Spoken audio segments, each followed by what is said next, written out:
speaker. Our second speaker is Charlie Rapple. Charlie is Associate Director at TBI Communications, is I'd like a digital advocate, and is a very good speaker. So I'm going to move on to you now, Charlie, without further ado.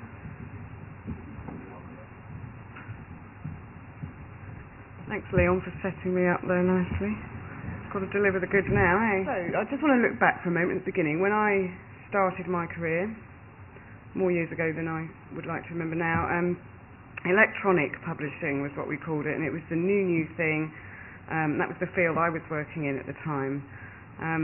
And it felt like we were a revolution in the making, and I know some of my colleagues are in the room and they might remember that feeling, and many of you who were also real innovators at the cutting edge of the electronic publishing movement probably remember that it really felt like we were revolutionaries and we were doing some quite radical things and very agile, and it was really exciting.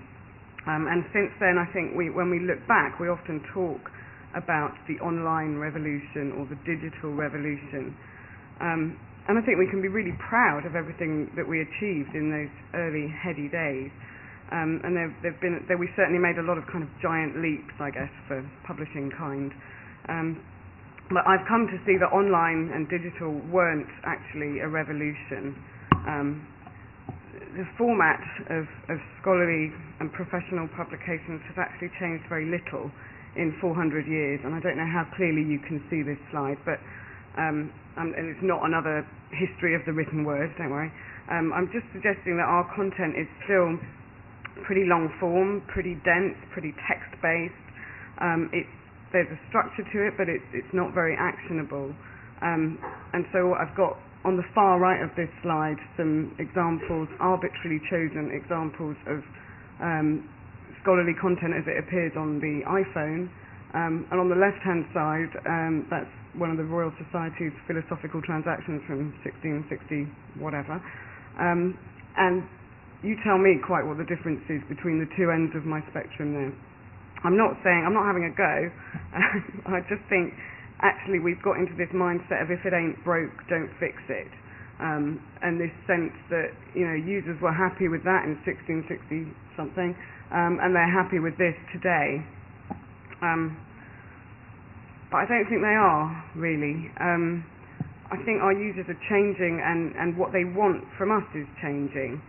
And I'm not sure that we're really recognising and responding to this as earnestly as perhaps we should. I think there are a lot of reasons why users might not be happy with us at the moment, but I think one is that we haven't evolved our product, our service to them in line with the extent to which they have evolved.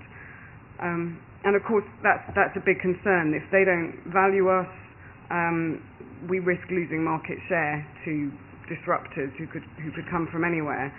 So my fear is that as publishers today, and this is a bit cheeky obviously, but I think possibly we're in denial a little bit. And I think the article is still dominant, to pick up on the theme of the session, not because users think it's the best way to consume information, but because we haven't yet given them any convincingly better options. We haven't undergone a revolution, but I think actually all around us information consumption has. Follow montage. At the temple, on the tube, during yoga, at the zoo. This wasn't intended to be a poem. In the classroom, when we're growing, on a plane. Where's this going?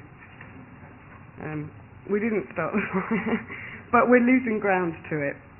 I think our industry has been set alight by alternative communication devices and methods, by new ways of creating content, of curating, that's the buzzword, isn't it, for this conference and every other one this year, of sharing content, new ways of evaluating, new ideas for managing and paying for the dissemination of content, and consequently our audience is bombarded by information from an increasing number of sources and in an increasing number of formats. And at the moment, we're kind of just holding on. Our reputations and I think ultimately our relationships are ensuring that our information is still being discovered and used and valued. So my concern, though, is just for how long this will be the case. So we need to win our users back. I think it's the relationship with our audience that will break us in terms of being successful businesses. Getting better at meeting users' needs, I think, is what will help us to reconnect and re-engage and rebuild the relationships with authors, with readers, and with everybody else, all the other kind of stakeholders that we have to be on good terms with. So the transition to online may not have been a revolution. I think mobile and social very much have the potential to be a revolution for us. So we need to kind of go back to first principles. I think we need to rethink the role, the value and the fit of information. So it's the audience and it's their needs that should direct our strategy, whether that is for mobile or social or any other kind of product development and innovation. I think we need to rethink our core value proposition. So mobile is a good example of a technology that I think we could be making better use of in this attempt to get to know our users and re-energize our products and services. And this is a great quote. You probably can't see the guy's name, but it's Howard Rheingold, and he wrote a book, started a movement really called Smart Mobs. And he talks about mobile not as a way to do old things while moving, but a way to do things that couldn't be done before. And I think a little bit we have been in that former category. We've kind of approached mobile as a tertiary delivery format. We started with print, we had online. We're bolting on mobile to that and just sort of enabling our content to be used on the move. I think there is huge potential for us to see mobile as a way to do things that couldn't be done before. And that means shifting the focus. That means we need to stop considering mobile from the perspective of our old content on the left there. Sorry, it looks a bit washed out on the slide. And we need to not see content, not think about mobile as which devices and how we're going to deliver through these devices. I think we need to start focusing on our audiences and their workflows and where information is adding value for them. And how we can deconstruct, to get back to, again, the session's theme, how we can deconstruct our current content formats better to go from this, which is my attempt at sort of an infographic, which I'm trying to show here, a world where users have to keep leaving their workflow to find and use information. So they're getting on happily with their work, they have an information need, and they have to kind of down tools, go out, open up a different service, start, get out a different device, go and find the information, learn what they can from it, and then get back and start again, getting themselves back into the workflow. And so I think in our current paradigm, their information needs are disrupting the flow of their activities and thoughts. And I'd like to see us get to this kind of world where we've deconstructed our content sufficiently to integrate it into the workflow and into the train of thought. And in this world, I'd like to think that they would really recognize and value our content because it would be meeting their need in the right place at the right time, the right piece of information. And when I thought about this, I realized that it's actually kind of a development of this idea. It's breaking down the information available. I think pastry. What, pastry? If you can see that? That's a curious way to commit suicide. I hope nobody's going to try that later.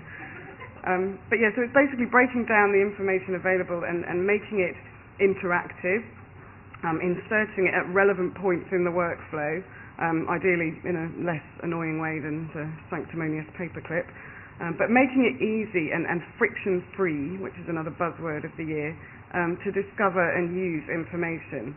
And obviously huge implications for what we do and the way that we do it. Implications for the structure of content, for the way that we're coding it, for the metadata, implications and kind of natural language processing, a role here for learning at what points in the process a user needs what kind of information. But assuming we can, get through all of those challenges, imagine the power of the right snippet being dropped into the user's workflow in this way, and drawing them into the right piece of literature at the right moment, so that they really understand the value of information as a catalyst for their own progress. So how do we begin to approach this fabulous vision, not of the paperclip, of the slide before? And I think it's got to come down to researching and understanding the workflows of our audiences and the challenges that they're facing.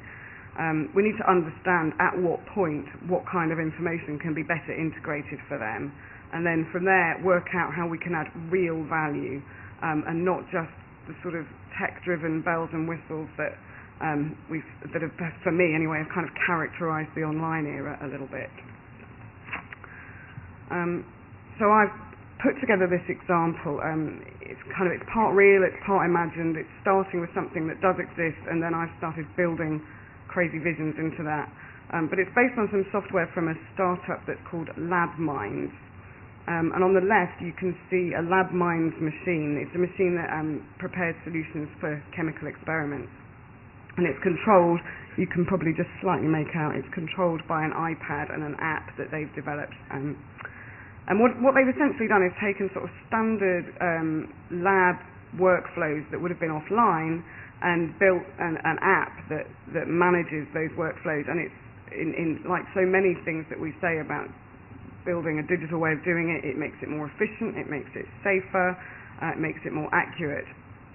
And it's much like the vaunted advantages of the electronic health record system, but without the mega problems of the NHS to contend with. So one lab, one machine, one bit of software that's really making a difference to how people actually manage their own workflow. So imagine the second frame of my film there, very old school, is the interface here, and you can see there's these little kind of orange speech bubble icons.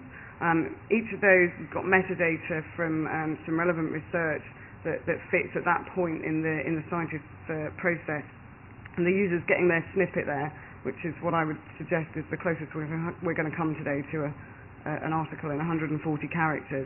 So a little snippet of metadata. They can follow a link to read more over there on the right-hand side. Maybe they can undertake a microtransaction on their mobile and buy another little snippet or a figure. And it's really frictionless. The barrier to information use, and perhaps more critically to information purchase, is low because it's all happening from within the same device, the same program, and the user is very unaware of kind of moving swiftly through different sites. And I started to think about where this could go next. Perhaps they have a question at this point, so you could put in a handy button, enable them to tweet the author, and the author might come back with a response and point them at SlideShare and a presentation that explores that particular issue in more detail. And the researcher can progress their work, and as they continue with their experiments, maybe they could be documenting that on a wiki, and maybe they could be sharing the data from that with other researchers. And I think what I would want to see, and what we're starting to see in micro form, is the user's information experience becoming much less passive, and they're actually becoming almost possibly more aware of information as they consume it, and have a more direct sense of how it's contributing to their work, and therefore a stronger sense of its value. And for me, mobile is really key to making this transition, because the technology and culture of mobile is one already of interaction and integration, and the user kind of driving it and having that sort of autonomy. So we need to get close enough to our users to understand these kinds of tasks. This is just one example of a guy mixing solutions in a lab, or a girl. And so we need to, in our particular fields as publishers, we need to really dig right down into what are these users doing day to day, what are the tools that they use, what are the points within those processes where they have questions or where they need to look at evidence. And I know progressive publishers among you are already starting to gather this information about audiences, And the trick is to combine lots of different kinds of research to try and answer questions like what devices are used and by whom and when and to do what. And market research is obviously a discipline in and of itself, and you can benefit from bringing in professional skills, but it doesn't have to be something that commands a huge budget and you throw it over the wall to some outside agency. If you don't have the budget to bring in outside expertise, then having a crack at it in-house is better than not doing anything to try and understand your audiences. And the really important starting point is to articulate the questions that you need answered. You know, when you're sitting around discussing your product, your content, what do you keep finding yourself bumping into as issues? What do you keep saying, but we don't know X or Y or Z? So take some time to really articulate the questions that you need answers to, because that makes market research much easier, because then obviously it's really focused, and at the end of it you get the answers you want because you knew what you wanted at the outset. And you can combine general information from desk research with more focused research that you do yourselves. I'm going to walk you through a snapshot of some recent research I did with the BMJ group. We combined this kind of data, so this is taken from analysts, and it's pretty generic, and it's a starting point, but you know, the questions we kept having were, well, is this really true of physicians? So we went from that sort of general data down to a survey of our own users, and we were able to then compare the results that we found with what the analyst data was telling us, and at least then interpret the two together and take a middle point as to what was probably then the general case.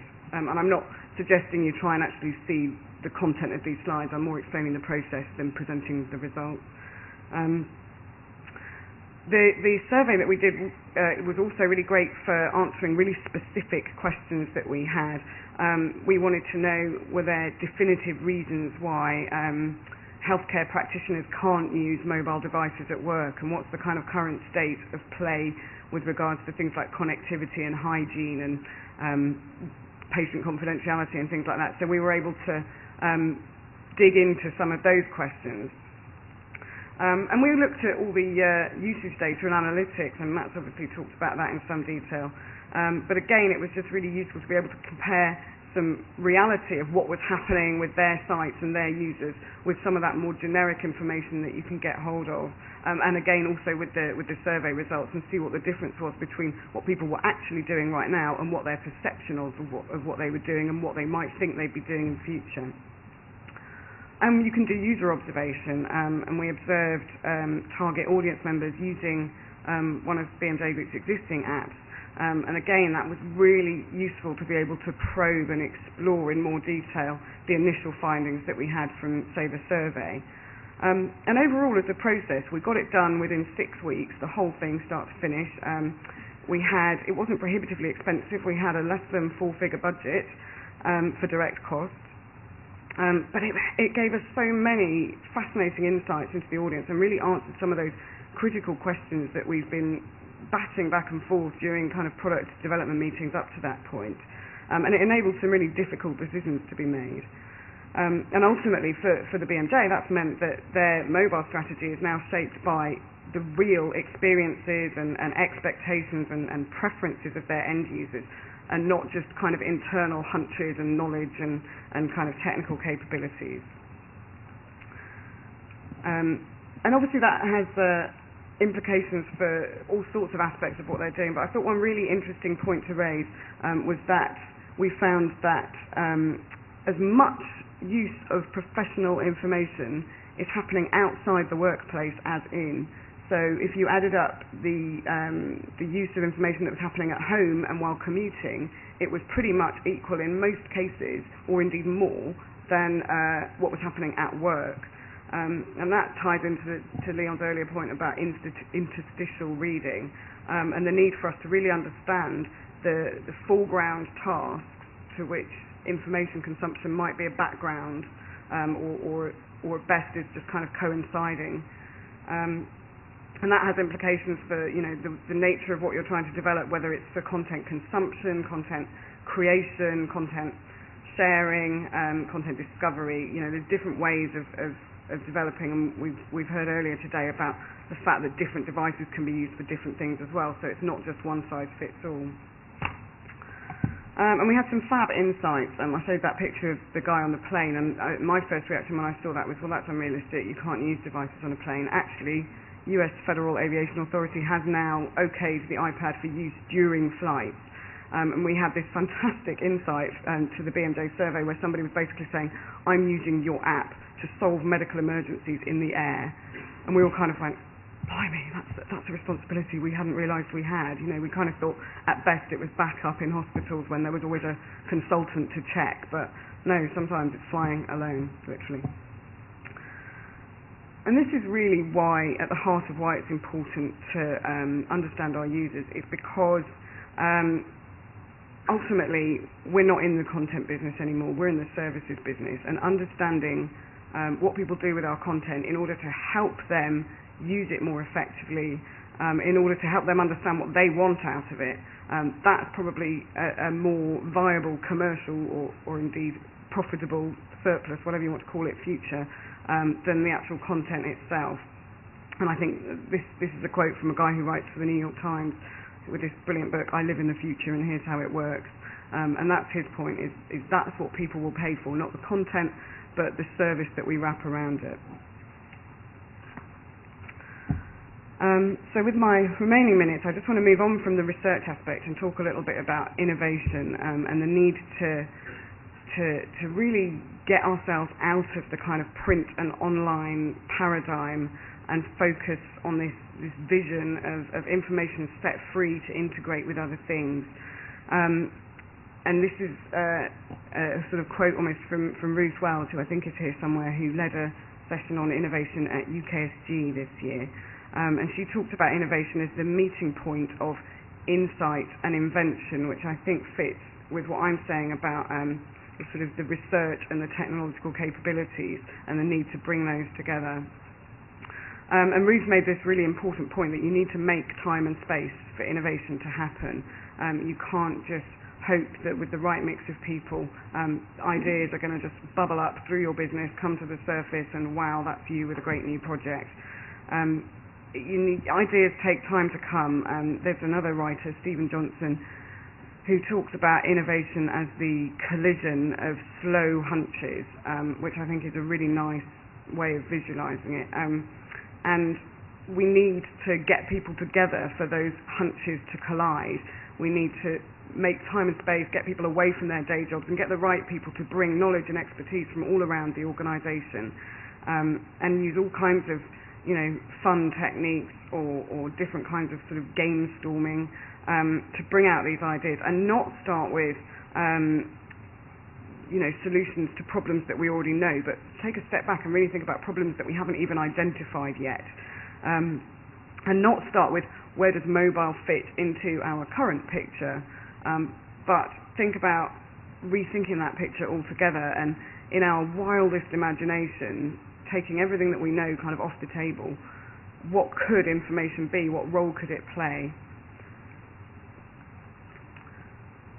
Once you've got a strong sense of your audience and you've begun to sort of have this innovation process and gestate some ideas for fitting information to needs, you need to frame some quite specific objectives that reflect and focus and distill what you're trying to achieve. Not least because you're going to need to build a business case for somebody, and you're going to be asking for investment to do this, so it needs to be clear what you're trying to do, so that down the line you can measure the success of the project.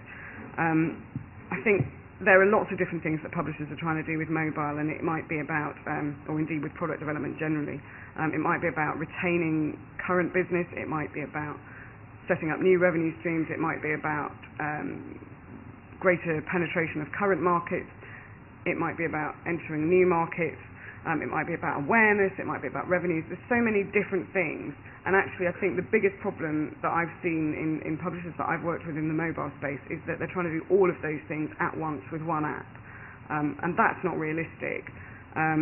You've got to focus down, and I think the fear of doing that comes from the fact that if you focus in on one thing, then you increase the risk, because obviously if that one thing fails, then everything's failed. But if you focus, actually you're also increasing the chance of success, obviously, because you've put more resources into it, more energy, more investment. And I think, if nothing else, don't undervalue the value of lessons learned. In the technology sector, it's very common to fail more, fail better, and it's very common to have startups that are just trying lots of different things. But that's not our paradigm, that's not our culture as publishers, and it's very difficult for us to get into the mindset of just trying things that may or may not work to see where they take us, what we learn from them, rather than pursuing things that we know are going to be a success and being able to have that confidence. And so in that context, actually, I wanted to just finish on a note about organisational change. We've heard about change this morning, but there's a huge impact of this kind of paradigm and cultural shift away from thinking about content and focusing instead on audiences. And that's going to change, what our customer service staff need to do. That's going to change what our sales and marketing staff need to do. It's certainly going to have a big impact on editorial and production processes, and we need to make sure that we're planting seeds for this future change and beginning to involve and get the team ready for this new future. So to sum up, I think the article is still dominant, as I said, because we haven't sufficiently and comprehensively experimented with alternatives. Our audience is fed up with us because they don't associate enough value with what we do. Deconstructing the article could help us to find a new role, a more valuable role for our content, and it could help us to kind of reconnect with users and ensure that when we get to the other side of what I think is now going to be an information revolution, we're still offering something of value. That's the vision. And that's the roadmap that I have summarised here today. Research, profile, segment your audiences, know what questions you want answered, and go out and get the answers to them. It doesn't have to be expensive. It doesn't have to be difficult. You can at least make some efforts in this area relatively easily and quickly. Make sure that you're harnessing all the knowledge and experience that you have inside the organisation already to interpreting and implying the intelligence that you get from the market. Brainstorm innovative ways of solving new problems and taking advantage of new technologies and new behavioural paradigms, I keep saying that word, sorry, in solving audience problems. And make sure that you've got really clear objectives that will enable you to really focus in on what you're doing and prepare the organisation for the exciting times ahead by making sure that you've begun to think about change. And that is me. Thank you.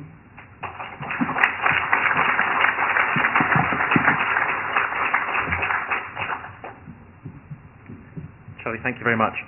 And as I said before, there is going to be an opportunity for questions, but I want to run through the three speakers and then take all the questions at the end. But I just wanted to pick up on a couple of things on before we move on to Tom. I think that this issue of consumers, remember we were talking at the beginning about the role that the small and medium-sized organisations can play in this. I think it's a really powerful message that we're getting there when we start talking about the audiences that we're talking to. Who is better placed to know your audiences, know the people who are connected to your subjects than some of the small societies and organisations? And the fact that some of the research that we're talking about less than or on the cusp of 4 figures, certainly less than 5 figures. If that's not affordable, then we might as well pack up and go home. So I think some really powerful messages there. Thank you, Charlie.